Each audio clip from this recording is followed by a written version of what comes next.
11 inch, Lalpur તાલુકામાં 12 inch, Jamjodhpur તાલુકામાં 13 ઇંચથી વધુ વરસાદ નોંધાયો। વરસાદ બાદ આકાશી દ્રશ્યો સામે આવ્યા છે। કઈ રીતે વરસાદે તબાહી મચાવી છે તેનો આ વધુ એક પુરાવો। ડ્રોન કેમેરાથી આ તસવીરો કેદ કરવામાં આવી। જ્યાં નજર કરો ત્યાં પાણી જ પાણી નજરે પડી રહ્યા છે। 24 કલાકમાં જ જામનગરમાં મેઘરાજાએ તબાહી સર્જી છે।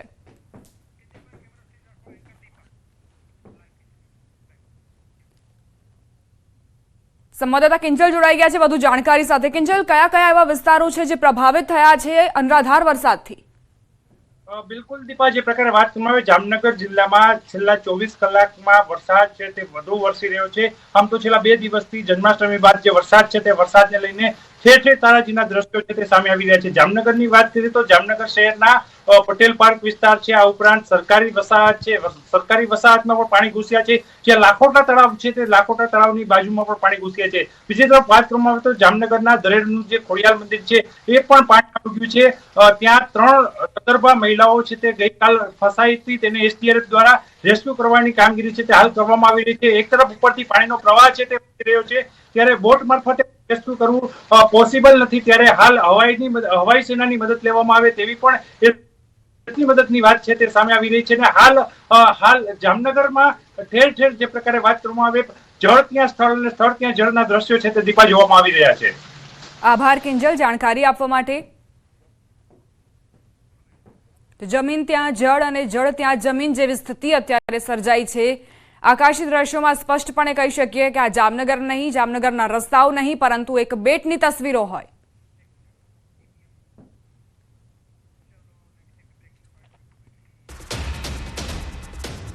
જામનગર શહેરમાં સતત બીજા દિવસે વરસાદ ખાબક્યો। ધસમસતા પાણીમાં ટ્રક તણાયો।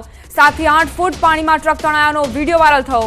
શહેરના ઘાંચીની ખડકી વિસ્તારમાં એક પાર કરેલ ટ્રક તણાયો। ઘાંચીની ખડકી પાસે 7 થી 8 ફૂટના પાણીમાં ટ્રક તરતો હોય તેવો વિડીયો વાયરલ થયો છે।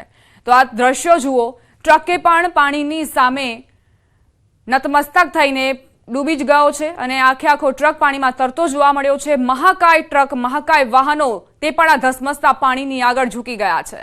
ટ્રક તણાયાનો આ વિડીયો વાયરલ થયો છે। આ મહાકાય ટ્રક પણ પાણીની સામે ટકી ન શક્યો અને તણાવા લાગ્યો।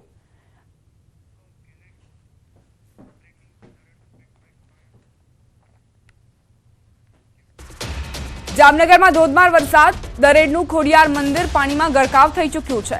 પાણીના પ્રવાહમાં મંદિર નથી દેખાઈ રહ્યો, માત્ર ને માત્ર શીર્ષ ભાગ મંદિરનો નજરે પડી રહ્યો છે। દરેડનું ખોડિયાર મંદિર જે હવે પાણીમાં ડૂબી ચૂક્યું છે। પાણી ઓસરે ત્યારબાદ જ મંદિરની અંદરના દ્રશ્યો સામે આવી શકે। અત્યારે આ મંદિરે જાણે કે જળ સમાધિ લઈ લીધી છે, માત્ર શીર્ષ ભાગ જ નજરે પડી રહ્યો છે। તો આસપાસના વિસ્તારોમાં પણ પાણી ફરી વળ્યા છે।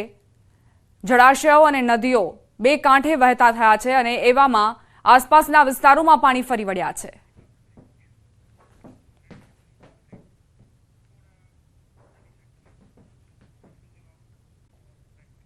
જામનગરથી 6 કલાકમાં 4 ઇંચ વરસાદ ખાબક્યો છે।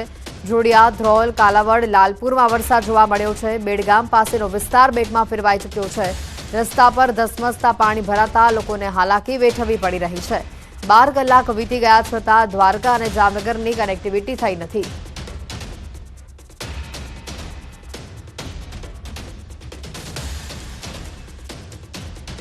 વધુ માહિતી મેળવીશું। દીપિકા અમારી સાથે સંવાદદાતા સીધા જોડાઈ ચૂક્યા છે। દીપિકા, જે રીતે અત્યારે વરસાદની પરિસ્થિતિ છે જામનગરની, હાલ બેહાલ થઈ ચૂક્યા છે જિલ્લાના, વધુ માહિતી શું?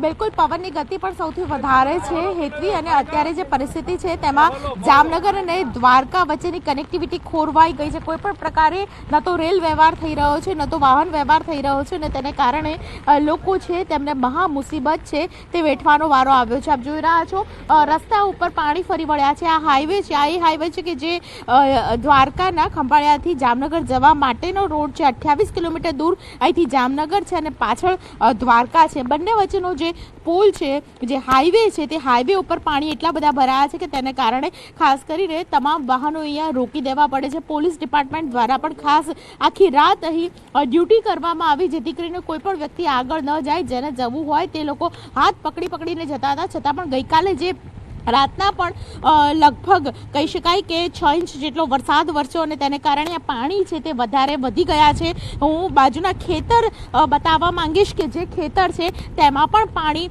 એટલું છલોછલ ભરાઈ ગયું છે. આખું પાણી છે તે રસ્તા ઉપર ફરી વળ્યું છે અને તેને કારણે લોકો મહા મુસીબતનો સામનો કરતા જોવા મળી રહ્યા છે. ખાસ કરીને દ્વારકાથી જે લોકો ગઈકાલે બપોર પછી નીકળ્યા એટલે 3-4 વાગ્યા બાદ નીકળ્યા તેમને આ મુસીબતનો સામનો કરવો પડી રહ્યો છે, કારણ કે પરિસ્થિતિ એવી તંગ થઈ છે કે જેને કારણે લોકો છે તે અહીં ફસાઈ ગયા છે. હું મારી જમણી બાજુનું પણ એક દ્રશ્ય બતાવીશ કે જ્યાં હાઈવે ઉપર તમામ વાહનો છે તે હજુ પણ હાઈવે ઉપર આખી રાત તેમણે વિતાવી હતી. કેટલાક લોકો છે તેમની સાથે પણ વાતચીત કરવાનો પ્રયત્ન કરીશું. શું નામ છે ભાઈ તમારું? ક્યાં જવા નીકળ્યા છો? જમુનભાઈ.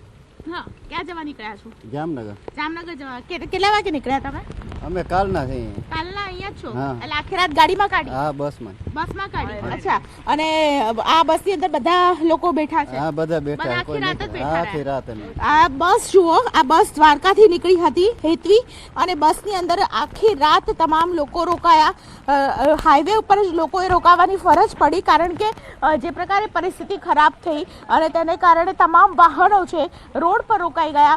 ઘણા બધા લોકો છે જેઓ ખાસ કરીને રોડ પર આવ્યા છે અને લોકોની મદદ માટે આવ્યા છે. શું કહેશો ભાઈ, આ પાણી શેના છે અને કયા ડેમમાંથી આ પાણી સીધા આ પાણી સસોઈ ડેમમાંથી આવે છે અને ભરપૂર ઉપર લાલપર તાલુકામાં બહુ ભારે વરસાદને કારણે અત્યારે પાણી ફૂલ છે. અહીંયા અમે કાલના અહીંયા રોકાણા છીએ. કાલના તમે અહીંયા રોકાણો છો? જામનગર જવાના બધા રસ્તા? હા, જામનગર હા બધા બંધ છે.